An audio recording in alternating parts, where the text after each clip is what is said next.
gente começa o bate-papo de hoje com um tema super importante, extremamente necessário. Você já se imaginou, você já colocou, né, a felicidade do outro acima da sua por medo de ficar sozinho? Esse é um dos sinais, né, que é um padrão que afeta muita gente, muitas vezes sem nem perceber. E para nos ajudar a entender melhor esse assunto, eu recebo aqui a psicóloga Júlia Mengler, especialista em tratar casos de dependência emocional. Seja muito bem-vinda, Júlia, um prazer te receber aqui hoje. Obrigada pelo convite. Vai ser um prazer conversar sobre esse tema com você. E é um tema muito importante, né? Porque como eu já coloquei aqui, é um assunto que, enfim, diverge em várias situações da vida, não só na questão do relacionamento. Totalmente. Então, assim, a dependência emocional ela vai afetar todas as áreas da vida de um indivíduo. Porque o indivíduo começa a viver ao redor de uma outra pessoa e esquece de si.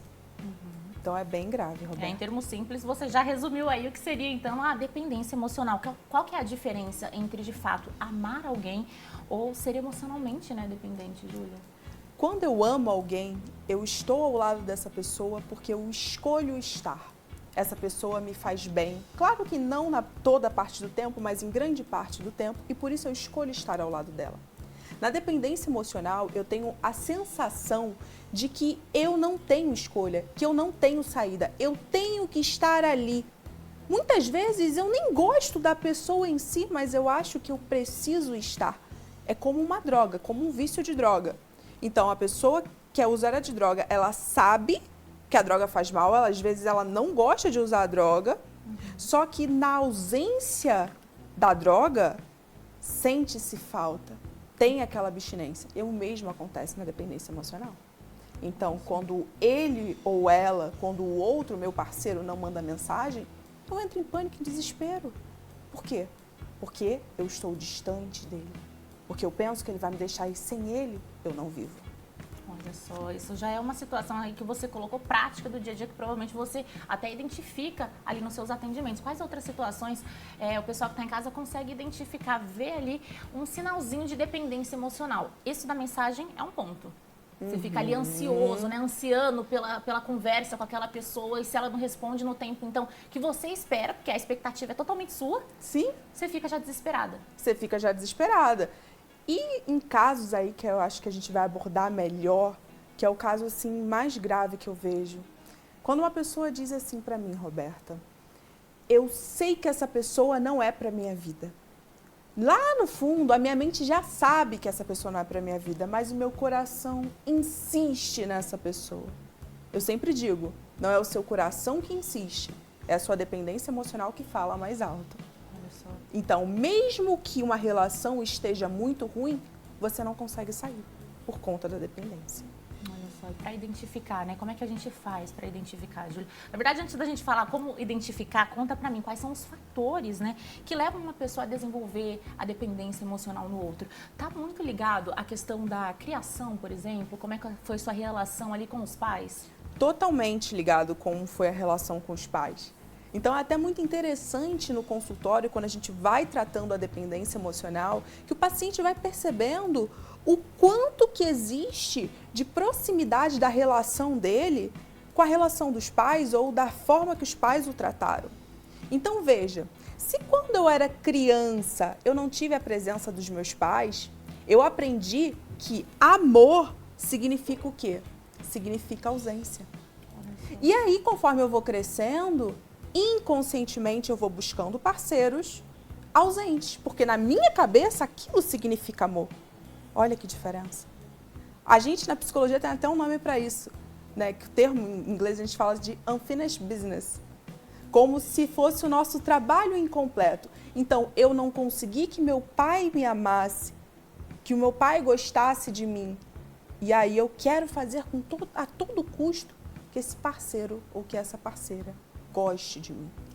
E eu fico ali buscando e insistindo em uma relação, tentando ser valorizada, mas no fundo, a cada dia eu me perco. Eu não sei se de fato, na verdade isso é um fato, né, comprovado, são dados que eu vou passar agora.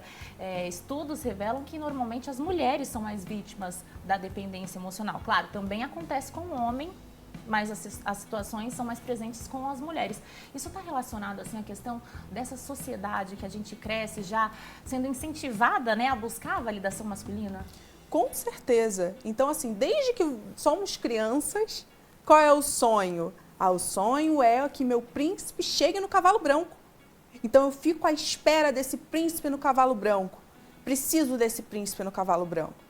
E aí, às vezes, chega uma pessoa e eu falo, eu vou transformar esse cara em príncipe, eu vou fazer com que ele me trate. Só que você fica nessa guerra. No fundo, a cada dia você é mais desvalorizada e você continua insistindo ali, achando que para você existir, você precisa da sua outra metade, que é uma grande falácia. Júlia, a gente já comentou sobre essa questão, né, de como a experiência da infância, né, a infância molda também essa busca por esse relacionamento, digamos que por essa aprovação, na verdade. Quais outros fatores que levam a pessoa a desenvolver essa dependência emocional? Existem outros fatores? Com certeza. Quer ver um outro fator? Você com certeza tem uma amiga que começou um relacionamento e ela esqueceu da vida dela. Então você começou um relacionamento, você esqueceu dos seus hobbies, você esqueceu do seu trabalho, dos seus sonhos, dos seus planos, da sua vida e começou a viver a vida do parceiro. Preste atenção, você que está em casa. Se você está fazendo isso, para. Por quê? Porque se você vive a vida do outro e esquece da sua, você para de ser um indivíduo e se torna uma extensão de alguém. E aí veja, se porventura essa pessoa chega para você e fala assim, eu não quero mais estar aqui. Você olha e você pensa, e agora? Todos os meus sonhos são seus sonhos, todos os meus amigos são seus amigos, os meus hobbies são seus hobbies. Eu perdi a minha individualidade. Então, se você vai embora e eu sou uma extensão sua, a sensação é que falta um pedaço de mim. E aí, Roberta, tem pessoas que até cometem ataque contra a própria vida por conta dessa sensação, desse vazio, dessa falta. Se perde de si mesma, né? Como você colocou aí, essa questão da individualidade é muito importante de manter dentro de um relacionamento, porque senão você corre o risco de cair nesse lugar. Totalmente. Então, assim, eu sempre digo, dentro de uma relação amorosa, você precisa ter 3 mundos. Eu, você e o nós. Tenha os seus sonhos de casal, mas também não esqueça do seu sonho enquanto mulher, do seu sonho enquanto homem, do seu desejo. Poxa, se eu amo, por exemplo, fazer aula de dança, não deixa de fazer sua aula de dança, vá para sua aula de dança. Não deixa de ver sua amiga. Sempre falo, quando foi a última vez que você foi tomar um café com a sua avó? A gente nunca tem tempo, né? Mas para ver quem não presta, sempre tem. Pior que isso é verdade, viu, Júlia? Falando agora sobre essa questão desse padrão, né? Costuma ser um padrão comportamental aprendido ao longo da vida. A gente consegue quebrar ele de alguma forma? Com certeza. E aí a psicoterapia é essencial. Porque a psicoterapia ela vai atuar tratando justamente essas experiências traumáticas que fazem com que você repita esse padrão nas relações atuais. Além disso, tem como a gente fazer alguns movimentos para, mesmo sem a ajuda de um psicólogo, conseguir dar uma melhorada. Então, se você hoje se identificou, está num caso de dependência emocional, começa a olhar para você de novo. Questione-se, onde foi que eu me esqueci? Onde foi que eu abandonei os meus sonhos e os meus planos? O que eu posso fazer e começar a fazer por mim? Porque mudar isso já vai ajudar muito na sua vida. Mas, claro, a psicoterapia também é essencial. Com certeza, daqui a pouco a gente fala mais sobre o papel da psicoterapia. Então, nesse processo de cura, né, a gente pode colocar assim. Mas antes, vamos falar de uma outra coisa. Existe uma lista de sintomas emocionais, assim, digamos, que você consiga identificar que você está dentro desse relacionamento, dessa dependência emocional? Porque, assim, a gente costuma dizer, né, que as experiências, claro, nenhuma é individual. Mas, normalmente, as pessoas que estão dentro do relacionamento, quando está dentro do relacionamento em si, não consegue identificar ali pequenas microagressões que acontecem diariamente na convivência, mas que quem está de fora consegue ver melhor. Quais seriam essas microagressões que acontecem na convivência? Exato. Isso é muito interessante porque às vezes a gente pensa que violência é apenas a violência quando o cara me dá um tapa. E não, violência não é apenas isso. Violência é quando uma pessoa chega para você e invalida o que você está sentindo, minimiza. É quando uma pessoa chega para você e, por exemplo, de algum modo te inferioriza, te coloca para baixo, te xinga. Ou melhor, às vezes nem te xinga, mas faz com que você duvide de você mesmo. Então, existem vários tipos de violência psicológica que são muito velados e que a gente passa muito pano. Isso porque, Roberta, também tem um fenômeno chamado de gaslighting. Você já ouviu falar sobre esse termo? Mas pode explicar para o pessoal de casa, para quem não tá... Gaslighting é justamente quando a pessoa começa a fazer com que você se sinta culpada pelo abuso que você sofreu. Olha que coisa doida. É absurdo. Pois é. E aí, quando você vai comentar alguma coisa assim, ó, você lembra daquele dia que você falou isso pra mim? Aí a pessoa fala, eu não falei isso não. Imagina. E você começa a duvidar da sua própria sanidade mental. É bem isso que você comentou agora, né? Essa questão. Normalmente o pessoal acredita, traz essa ideia de que a agressão é só a violência realmente física, mas não. Tem que tomar muito cuidado com esse ciclo de violência que é invisível, muitas vezes sutil e que também é progressivo. Com certeza. Então, assim, você tem ali um ciclo da violência. Como que funciona esse ciclo da violência, geralmente? Então, eu vou falar aqui de uma maneira, vamos pegar um exemplo assim. Relacionamento com narcisista. Tá super em alta. Tá super em alta falar de narcisista e dar diagnóstico também, que não é correto. Não é correto, né? A gente não pode chegar por aí e diagnosticar as pessoas. Também sou super contra isso, porque hoje tudo é narcisista. Só que, sim, existem pessoas que têm o transtorno e, geralmente, relacionamentos com pessoas que possuem um transtorno é extremamente difícil. Então, vamos chegar como que pode ser um ciclo ali da violência. A pessoa começa o relacionamento e muitas vezes é um período de mil maravilhas. A pessoa muitas vezes chega com tudo, aquela intensidade. Muitas vezes é até o príncipe encantado, sabe? Aquele príncipe encantado. Você fala, meu Deus, agora eu achei o amor da minha vida. Conforme o tempo vai passando, ele vai jogando pequenas violencinhas. Vai começando a trazer que você deve afastar-se dos seus amigos, que, de repente, você pode largar seu trabalho. Que você não fica bem com essa roupa que você gosta de usar, você precisa mudar essa roupa. E aos poucos você vai se perdendo de si. Até que a violência ela vai se tornando mais explícita. E aí, mesmo que a pessoa comece a perceber e falar, opa, isso aqui é uma violência, ela pensa, mas eu mereci essa violência. Eu mereci que ele falasse assim comigo porque eu sou uma pessoa péssima. Veja como é um trabalho que é feito a nível de manipulação desde o primeiro momento que você está com essa pessoa. É bem sutil, né? Bem sutil, 100%. Ô, Júlia, e a gente acha que a gente foca, né, nessa questão dos relacionamentos, porque é muito mais fácil de identificar, digamos assim, com essas situações que você comentou. Mas, de fato, existem outras relações, por exemplo, pode acontecer uma dependência emocional entre amigos ou, se não, até com membros da família? Totalmente, assim. Ó, dependência emocional de amiga, muito comum. Não saio sem minha amiga, não compro uma roupa sem mandar foto para minha amiga. Ou não compro uma roupa sem mandar foto para minha mãe. Dependência emocional da mãe. Não faço nada sem minha mãe, sem meus pais, sem aprovação, né? Então, a dependência emocional ela tem várias esferas da vida. Voltando para essa questão dos relacionamentos amorosos, normalmente a gente já colocou aqui as situações que você consegue identificar, mas como eu falei também, às vezes a pessoa dentro do relacionamento em si não consegue enxergar de fato o que está acontecendo, mas na hora que termina, vê de fora e consegue, né, ter uma visão melhor, digamos assim, de tudo que aconteceu e aí sim identificar essas agressões. O processo de cura começa ali com se perdoar também, porque muitas vezes você se culpa por ter se colocado naquela situação, não, Júlia? Totalmente, né? O processo de culpa, ele vem muito do outro começar a te culpar e você começar a se sentir extremamente culpada por todo aquele processo da relação. E posteriormente vem essa culpa que você falou. Porque eu me submeti a essa situação? Por que eu tô aqui? E eu digo, toda pessoa está sujeita a entrar dentro de um relacionamento abusivo. Eu que sou psicóloga, estudo sobre dependência emocional e relacionamento tóxico há mais de 7 anos, eu estou sujeita a entrar dentro de um relacionamento abusivo. Eu estou. Ah, Julia, mas você não sabe identificar os sinais? Sei. Só que por que eu estou sujeita? Porque é tão sutil muitas vezes que você vai entrando e você vai passando pela manipulação.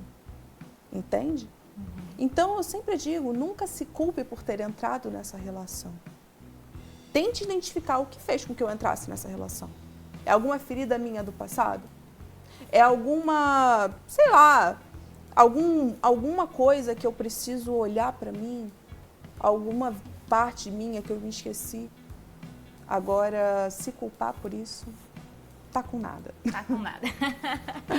Muitas vezes, né, quem tá dentro desse ciclo sente muita dificuldade de sair, porque como a gente já colocou aqui, você tá dependente realmente do outro, você não se imagina sem o outro. Como é que a gente faz para conseguir de fato sair desse ciclo? A gente já também chegou a comentar que a terapia é um passo assim muito importante. Como é que essa pessoa pode dar o passo inicial de buscar a terapia? Porque às vezes também percebo, né, em conversas com amigo, enfim, com amigas, que a pessoa não, ela sabe que não faz bem para ela, ela tem essa consciência, só que ela também não tem aquele impulso de buscar a terapia, porque ela também identifica ali que talvez seja realmente o início para quebrar esse ciclo e ela quer estar dentro. Sim, com certeza. E tem muito aquela questão, Roberta. Ah, não! Foi a última vez que ele agiu assim comigo. Foi a última vez que ele falou assim comigo, foi a última vez que ele me traiu. A partir de agora, e o outro diz, vai ser diferente. E aí eu não vou buscar terapia porque essa pessoa vai mudar na minha cabeça. Só que aí o ciclo vai se repetindo. E você vai ficando. E assim a sua vida vai passando. Então eu sempre digo, se você se identificou minimamente, vá para terapia. Ai, Júlia, mas eu não quero terminar meu relacionamento, será que eu preciso terminar meu relacionamento? Não. Vá para terapia, trata a sua dependência emocional. Eu ainda não sei que essa pessoa não é para minha vida, mas eu ainda não consigo terminar com ela. O que eu faço? Vá para terapia, trata a dependência emocional do parceiro. Mesmo que você ainda não consiga terminar, volta a ter sua vida, volta a ter sua autonomia. E aí, conforme você vai gostando mais de si, você vai desgostando de quem não gosta de você. Então é um processo lindo, Roberta. Olha só, realmente, de fato, como a gente já comentou, um processo de cura, né? E quando a gente fala sobre dependência emocional, acho que não tem como não falar sobre essa questão da autoestima, que muitas vezes é minada quando você está dentro desse relacionamento tóxico. Como é que a gente faz para recuperar essa autoestima? Ter esses momentos ali, a terapia, claro, faz tudo parte. Ter esses momentos com as amigas, voltar a fazer o que gosta, também é fundamental. Total. Quando a gente fala na psicologia de autoestima, a gente fala sobre 4 pilares. Você já ouviu falar sobre eles? Não. Olha que interessante. A gente tem o pilar da autoimagem. E o que é a autoimagem? É a forma como eu me vejo. Então, o quanto eu gosto do que vejo no espelho é o que as pessoas classicamente chamam de autoestima, né? Você pode até ver, fulano tem uma autoestima alta porque fulano se acha bonito. Não necessariamente. Fulano pode ter uma boa autoimagem, mas ter os outros pilares, que também constituem a autoestima, prejudicados. Olha só que curioso, não fazia ideia. Exato. Quer ver? Autoeficácia, também um pilar da autoestima. Autoeficácia é a minha capacidade de resolver problemas. Por exemplo, se der algum problema, eu sei que eu vou resolver. Isso é uma boa autoeficácia. Autorreforço, o quanto eu me reforço. O quanto eu valido as minhas conquistas? Eu consigo enxergar o meu avanço ou eu estou sempre justificando? Eu consigo receber um elogio ou eu estou sempre, não é bem assim, minimizando? E o outro é o autoconceito. O que é o autoconceito? Quando eu pergunto assim, Roberta, me fala sobre você. E aí você começa a falar sobre si. Esse é o autoconceito. O que você fala sobre você? Então, eu sou uma pessoa inteligente, ou eu sou uma pessoa burra, eu sou isso, eu sou aquilo, eu sou simpática, eu sou extrovertida, eu sou tímida. Isso é o autoconceito. Então, veja, eu sempre divido a autoestima nesses 4 pilares. Por quê? Porque você vai trabalhando em cima de cada pilar. Então, quero melhorar minha autoimagem? Quais ações eu posso fazer para melhorar minha autoimagem? Vou começar a me arrumar todo dia? Vou começar a melhorar alguma coisinha que eu queira? Sim. Autorreforço. Vou fazer o exercício no final do dia de tentar ver o que eu fiz nesse dia que foi ali, que eu tenho orgulho de mim. Começa a se reforçar. Começa a se parabenizar, fala, parabéns, você foi na academia hoje, você treinou, você fez uma comida maravilhosa para você. Autoeficácia, capacidade de resolver problemas, você precisa começar a resolver seus problemas. Deu algum tipo de problema? Sei lá, carro quebrou. Aí você automaticamente entra em pânico, você fala, meu Deus, o que eu vou fazer? Resolve seu problema, procura lá o mecânico, resolve, sabe? Começa a treinar isso. Autoeficácia é treinável. E autoconceito. Modificar o autoconceito é um processo lento, mas extremamente transformador. É sobre entender que todos nós vamos ter coisas que não gostamos na gente. Mas os nossos defeitos não anulam o nosso valor. Então, todos nós temos. Faça o exercício de olhar para as suas qualidades. Olha para os seus defeitos, mas também olha para as suas qualidades. Vamos ser imparcial aqui? Então, umas dicas assim rápidas que podem fazer com que você melhore a tua autoestima. Olha só, eu costumo dizer assim que normalmente, né, nós mesmos somos os nossos piores inimigos, porque a gente fica nessa de buscar só, de fato, os defeitos, não olha para as qualidades, mas também não se ajuda em tentar evoluir, em buscar uma melhora, porque defeito a gente busca, né, a gente tenta melhorar, tenta tirar ali um pouquinho desse defeito mesmo, tentar ajustar e transformar ele numa qualidade. Ou senão, também a qualidade a gente vai deixando de lado muitas vezes, por conta até desse olhar maquiavélico, eu diria assim, que a gente tem de si próprio, né? Totalmente. E às vezes o que você acha que é um defeito é uma qualidade. Olha Muita só. gente chega pra mim e fala assim, eu odeio ser uma pessoa sensível, Júlia. Isso foi uma frase que eu mesma já disse. Olha só. Eu sou uma pessoa extremamente sensível. E eu era aquela criança, nossa, que era muito sensível e eu detestava ser assim, porque tudo me mexia. Quando o outro estava mal, nossa, parecia que eu sentia. Só que, veja, como eu seria uma boa psicóloga sem ser sensível? Eu digo que fazer uma faculdade de psicologia não te torna um bom psicólogo. Porque você tem que ter outras competências como um terapeuta que não estão nos livros. Com certeza. A gente falou, né, sobre essa questão, agora eu quero falar sobre a importância também de estabelecer limites saudáveis, que muitas vezes, principalmente nós mulheres, somos aí, né, condicionadas a sempre dizer sim pro outro, tipo, ser boazinha, vou colocar assim, síndrome da boazinha. Exatamente, síndrome da boazinha. Eu faço tudo pro outro porque eu acho que fazendo de tudo pro outro ele não vai me deixar. Na verdade, eu sempre falo, a boazinha não tem nada de boazinha.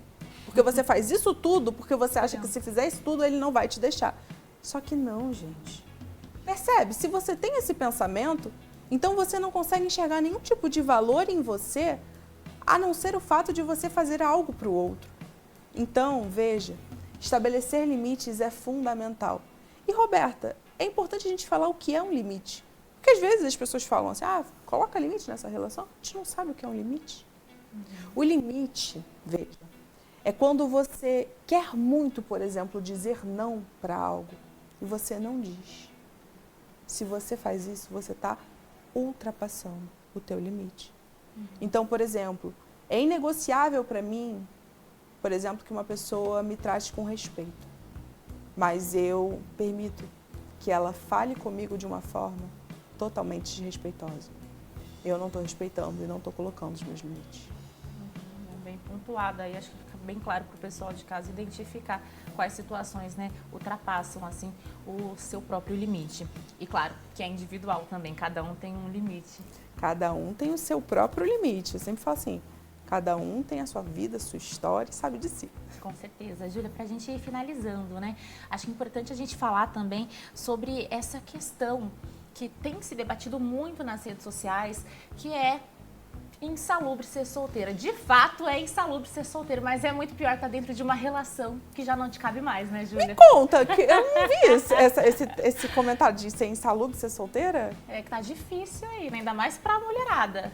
Então, olha que interessante, eu vou pontuar isso com um estudo feito por Harvard durante praticamente 100 anos aí da história. Como que foi esse estudo? Eles pegaram pessoas e analisaram essas pessoas. Eles queriam tentar entender o que predizia a felicidade. E qual foi a conclusão do estudo?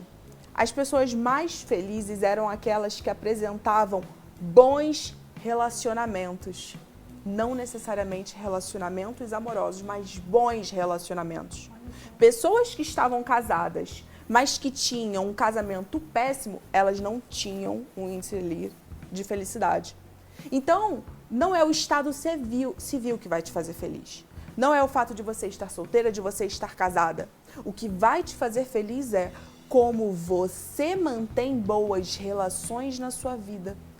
E boas relações incluem relações de amizade, relações familiares, relação que eu tenho muitas vezes com um pet, a relação que eu tenho comigo mesma. Porque não adianta eu estar casada e ter uma péssima relação comigo. Com certeza. É verdade, faz toda a diferença, né? Tá bem consigo, primeiramente, acho que é o primeiro passo aí fundamental para você conseguir cultivar novas relações que sejam saudáveis. Júlia, obrigada pela participação, foi um prazer te receber aqui hoje. Para quem quiser, né, te encontrar nas redes sociais, saber mais sobre esse assunto, você cria bastante conteúdo. Te encontra onde? @Julia Mendler no Instagram, me segue por lá, porque eu tô sempre postando, todos os dias, posts para você que sofre com a dependência emocional. É isso aí, o primeiro passo, né? Se educar também para sair dessa. Obrigada, Roberto, foi um prazer estar aqui com você. Eu que agradeço.